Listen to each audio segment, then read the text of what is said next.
Welcome to the Living the Dream podcast with Curveball. If you believe, you can achieve.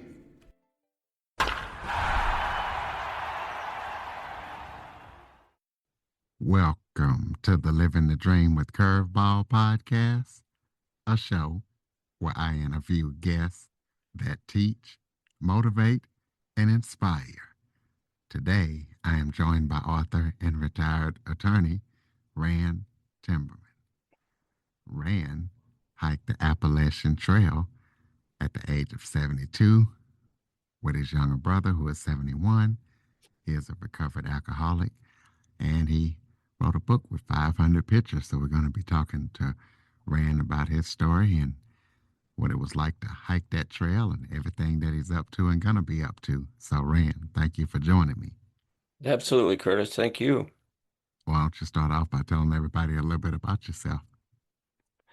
Yes, I grew up in a very rural area in upstate New York in 1946. My family was very poor. My father had been a Mustang pilot in World War II, and he had polio and was paralyzed from the waist down, and that caused a lot of hardship for our family. But we actually had a good childhood. It was tough, and we all learned how to work hard.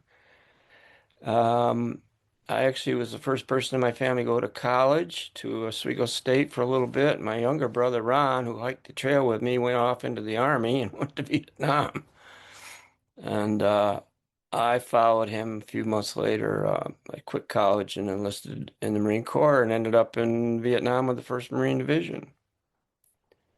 And fought there for 13 months and came back and I guess they said I did okay. They made me a Mustang lieutenant for the last couple of months. I was a corporal. I had enlisted. So a colonel talked to me like just a couple of days before I left, and he said, well, you can go back and get out as an enlisted man, or you can go to OCS and become an officer, Curtis. So I did that, and that changed everything. 'Cause I had no clue what I was going to do when I grew up. But and then by a fluke, I ended up being a JAG officer, a Judge Advocate General, which is a legal officer in the Marine Corps. I found out at my 50th reunion with some of my um, fellow Marines that I was probably the only JAG officer in the Marine Corps that did not even have a college education, let alone a law degree. But I found out I was pretty good at it and I liked doing it. I liked helping people. So it ended up being my career. I came back to Syracuse, New York after over 4 years in the Marine Corps and then went to, got my BA and then I got my law degree, summa cum laude, and I ended up being a private attorney in upstate New York in four of the most rural counties with more cows than people. So I had a really great, you know, legal career, mostly criminal justice for a while, and then I got into litigation in Supreme Courts and other courts in the counties up there, and it was very interesting. Well, first thing I'd like to do is thank you for your service. And next thing I'd like to do is talk to you about hiking the Appalachian Trail. Kind of tell us about that and why you decided to do it and if you believe you could actually do it. Uh, I did not think we could do it. Uh, but we did. Oh my God, it was so amazing. It changed my life again. So, I by the time I got into by the time I hiked the Appalachian Trail, I had an artificial knee in my left leg, and my right leg was a half inch shorter than my left, so I limped really badly. And but I was in pretty good shape for a 72-year-old because I was a runner. I did 72 marathon or 26 marathons, excuse me, and bunch of cross country ski races in the wintertime. We did that up here a lot, and 50K races, 32 miles. And my brother was also in very good shape, and he'd hiked all over Utah where they lived. But anyway, how that happened was, so when we came back from the war, Ronnie met our mother's best friend, Edie, who was 14 years older than Ronnie. And on their first date, she showed up with her three youngest children. She was divorced with seven kids. And Ronnie fell madly in love with her, and they got involved in the Mormon Church, the Church of Latter-day Saints, and they moved to Utah. And they had a great life. Edie unfortunately had a massive stroke in 2011, and she was not in good shape after that. And then she had a bunch of mini strokes. You know, Curtis, a lot of people, when they have strokes, some of them come back, right? They get therapy and all that kind of stuff, but it didn't work out for her, unfortunately. And Ronnie, being, the really highly principled man that he is, he took care of her the last 7 years of her life, even though she was paralyzed. He wouldn't let anybody else. And when she passed, he thought he was ready for it, but she left him with seven kids, 27 grandchildren, and today 30 great-grandchildren. That is one huge family. And so I was talking to him after she passed in November of 2017, and he mentioned something about hiking the Appalachian Trail. And I thought, that's insane. And then I went out in January to hang out with him. I had never been out there in 40 years. And we were hiking in the desert in Utah, outside of St. George, beautiful red stone canyons. And I mean, it's right out of a movie type of environment there. And he brought it up again. And I said, "Oh, how are you going to do that, Ron?" And he says, "Well, I've got, it turned out he'd gotten maps and he'd gotten all kinds of gear. I mean, he was prepared. He had done a solid job of getting ready. This is going to be a mission for him. And, uh, and he said, well, I'm going to get on a bus to Springer Mountain, Georgia, and I'm going to start walking the 2,200 miles of the Appalachian Trail. Um, and I said, that's really not a good plan, bro. How about I go with you? And we did. I asked him when he was going to start. I was thinking like, oh my God, maybe next year or something, right? He goes, March 22nd, 2018. I was 72, Ronnie was 71. We were at Springer Mountain, Georgia, on March 22nd, 2018, in a blizzard. That's how we started walking the Appalachian Trail. And it was an amazing experience, but I really didn't think we could do it. I'd done a fair amount of hiking in the Smoky Mountains and parts of the Appalachian Trail. I was one of those weekend warriors. Ronnie and I both were traumatized by the war.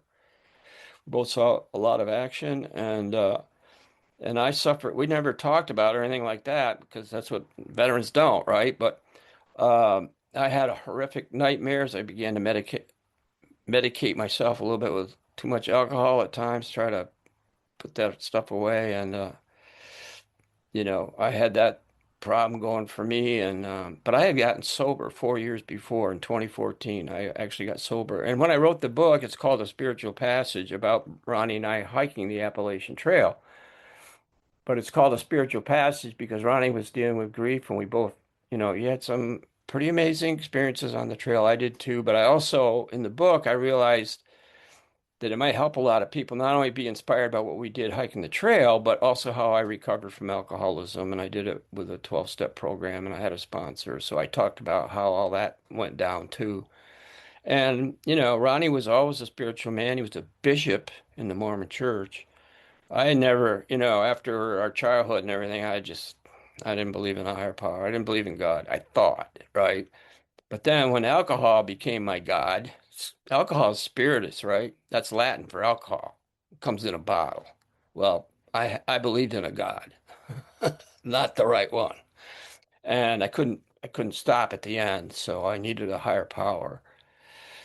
And I went into this 12-step program, and I managed to do. I had a really good sponsor, and I did what they told me to do, and darn, I made a connection with a higher power, and the obsession went away, and my whole life changed amazingly. And then, of course, the whole trail thing too. But yeah, I didn't think we could actually do it, but we did.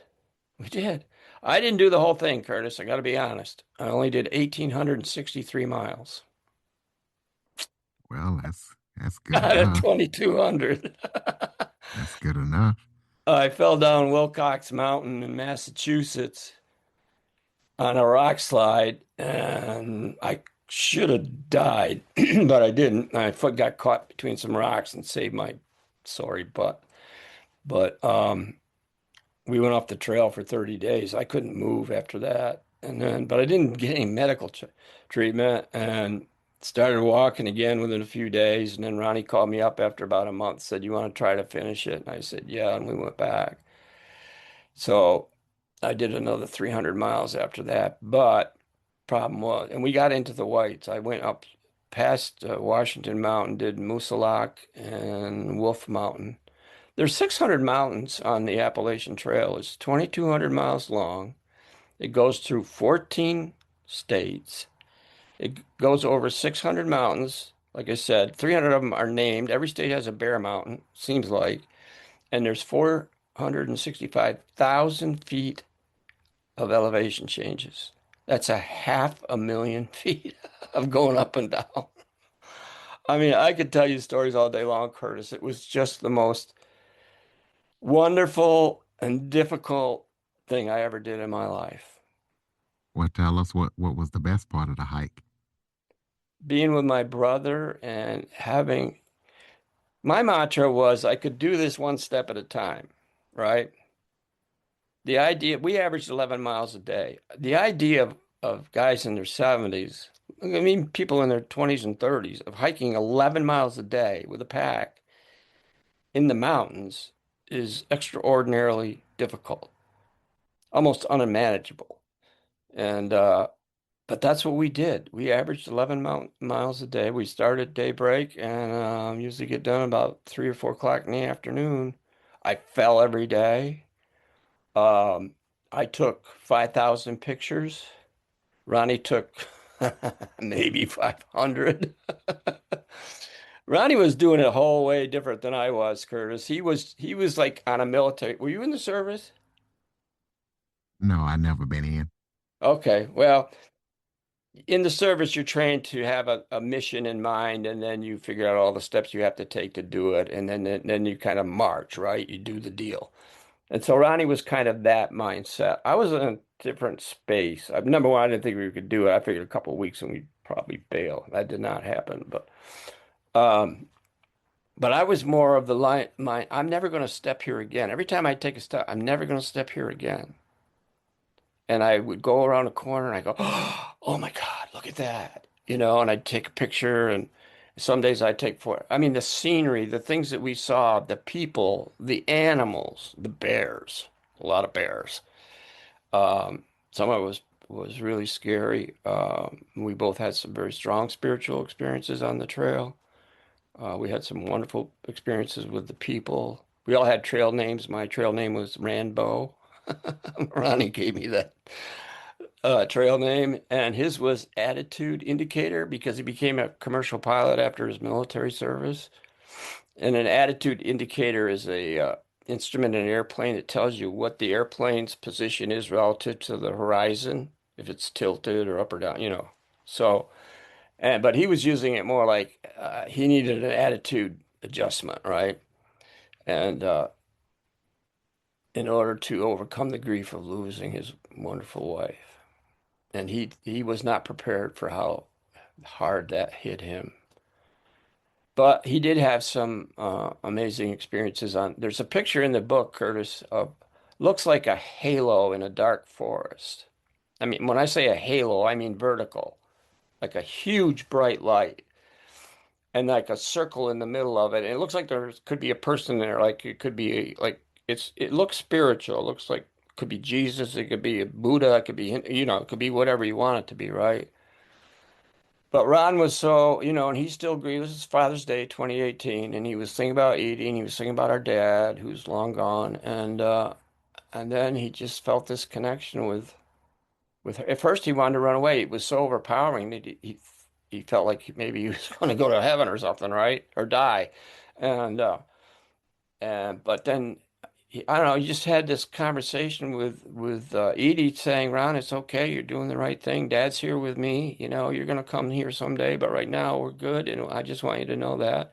And we're proud of you for, doing what you're doing and helping people on the trail. And we helped a lot of people on the trail whenever somebody was having a problem, and it was an amazing experience for him.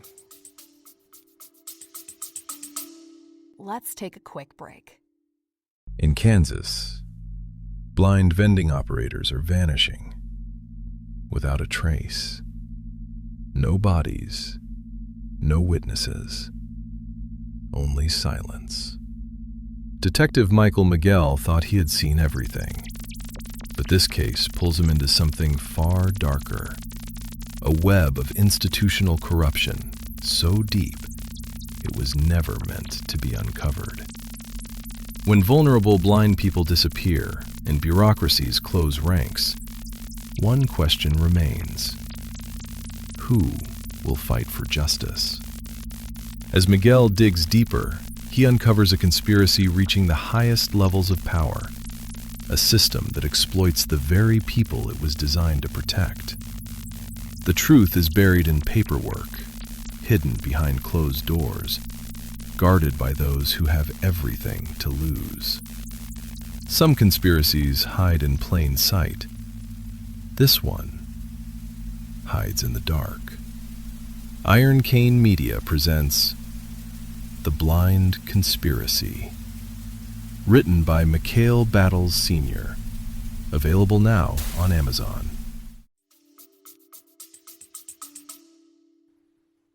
We'll talk about your recovery journey. What made you decide to put it in the book, and how long have you been recovered? And congratulations on that. Oh, thank you very much. Yeah, May 6th of this year, so it's only a couple weeks away, I will have 12 years. And a 12-step program that's for alcoholics who like to remain anonymous. So, yeah, I retired because in 2011, 2012, because the drinking had not been a problem during most of my life. I drank at night primarily, heavily, a lot of times to try to, avoid the nightmares and stuff like that. And then after a while, it just becomes a compulsion that you can't control. Most people don't realize, Curtis, but alcoholics metabolize alcohol differently than regular people. Normal people go have a couple drinks, and their bodies are creating an excess of what's called acetone. It's a very chemically complex process.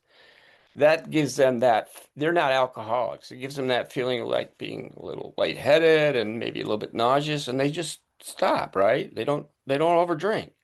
When alcoholics create acetone, what happens in them is that they get thirstier. It causes them to feel, I'd be on a 2 or 3 day bender, and I'm thirstier than I was when I started, and I'm on my way to the hospital to a detox. How the heck does that happen?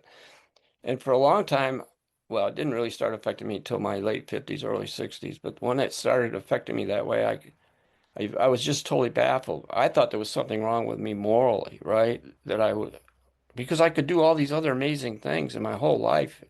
And then when things were getting a little bit sideways, I would change, right? I'd do something different. But with alcohol, it just overtook me. I mean, I'm the real deal. I'm a real alcoholic. And so I joined this recovery program. I'm in it today. I work with guys every day. I go to meetings every day. I don't ever want to lose this because I had to make a connection with a higher power that could relieve me of the obsession. And I did everything they trained me to do, and it worked. And it was amazing. And I see it every day. I see people's lives, people that you would think there's no way they're just going to die like, drunks. And then you see them totally change their whole lives. And I realized that that was a higher power. That was a God, the creator of the universe. For me, it's the creator of the universe, right? 15 billion years. Whatever created the universe, it was 15 billion years ago. And they're still here. And it's all incredibly complex, way beyond anything my 80-year-old mind can figure out. And they've got 15 billion years of experience, knowledge, and wisdom that I don't have. But I learned if I give him my problems, that power, I call it a higher power or God, doesn't matter. Then he took away the obsession and he's taken away other difficulties that I had. Maybe they don't go away, but he takes the weight away from them.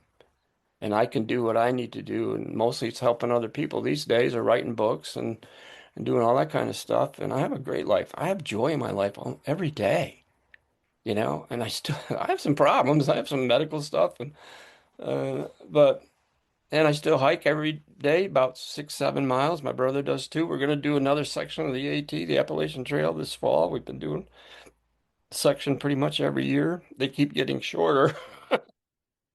We're not going to do 11 miles in one day, I'll tell you that.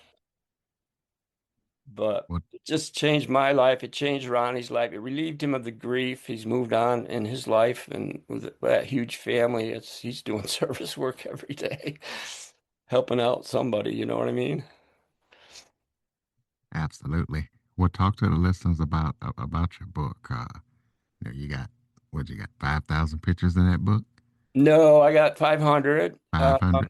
Yeah, it's 360 some pages long. It describes what we did every day, where we went from and where to. Ronnie was very good about keeping track where we were, how far we went, elevation changes, all that stuff. I'm taking the pictures, so when I put our journals together, I could do a daily journal and say to the reader, we started here this day, and then where we ended up, and then as they read, what we experienced that day, and it's not, it's usually a few paragraphs, it's not long or anything, but they can also see pictures of what we saw. So somebody could buy, so even if they're older, right? And they're not going to go hike the Appalachian Trail, but maybe they like to go outdoors or just experience it vicariously. They can read it and they can see what we saw, right? And then every other chapter, I talk about all the things that happened and how I got sober and made a connection with a higher power and changed my life completely. And then the same for Ronnie. And there's lots of funny things, and there were funny stories and things. You'll laugh out loud. I guarantee it. You'll laugh out loud. Some of the stuff that went on. Well, tell us about any upcoming projects that you're working on that listeners need to be aware of.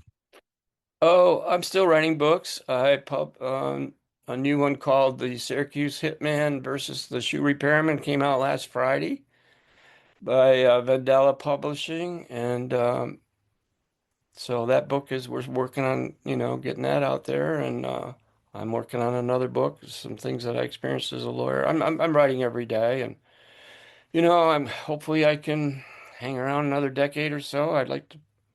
I've got 10 books that I could easily, publish if people like my writing and stories and stuff. I have a website, randtimmerman.com. That's just it, my name, no punctuation, just randtimmerman.com, and a lot of that stuff will pop up. If you Google a spiritual passage, Curtis, I just did it a while ago because I had somebody asking me about how they could get the book. It pops right up. It's right there. If you go on Safari or Chrome or whatever, right, and you just put in a spiritual passage, there's my book and a little bit about it and so on and so forth. Or if you Google my name, I've done other podcasts and other things will pop up. So it's pretty, I don't do a lot of social media stuff. I'm just too old to mess around with it, but that's how they can look at my work and get to know what I'm doing and enjoy the books and the pictures and everything. All right, we'll close this up with some final thoughts. Maybe if that was something I forgot to talk about that you would like to touch on, or any final thoughts you have for the listeners. Yeah, I would just like to say that I'm hoping I can inspire people who maybe like to hike and maybe are thinking about doing something a little bit extraordinary, or even just people. A lot of people are older and I've got relatives that are dying and all kinds of stuff like that. And a lot of people don't go out gracefully, right? So I'm hoping that people will be inspired by my writing to think, well, you know what, maybe I can do something a little different and maybe one step at a time, whatever. Get off your couch, go do something. I have a lady friend in the program. She's elderly and a walker, an oxygen bottle. She gets up and gets dressed and goes out and goes to meetings and smiles and helps people and her life has joy. And one of these days she won't be with us, but that's not how she looks at it. I'm just hoping that people will be inspired and they could they will get some relief from their difficulties and maybe get some renewed spirit and hope in their life and have some fun in their golden years even. Ladies and gentlemen, please go check out the book, randtimberman.com, and check out everything that Rand is up to and going to be up to. Follow, rate, review, share this episode to as many people as possible. Rand is definitely an inspiring person and has a inspirational story. Also, to keep up with all things Living the Dream, visit www.curveball337.com. Leave us a review. If you haven't done so, sign up for the newsletter. Drop us a line. Leave us some voicemail. Might even play it on the show. If you leave it, give you a big old shout out. Thank you for listening and supporting the show. And Rand, once again, thank you for your service and thank you for all that you do. And thank you for joining me. Yes, sir, Curtis. Thank you very much. You have a great podcast. I watched some of the episodes. You're doing some good work there. Thank you. For more information on the Living the Dream with Curveball podcast, visit www.curveball337.com. Until next time, keep living the dream.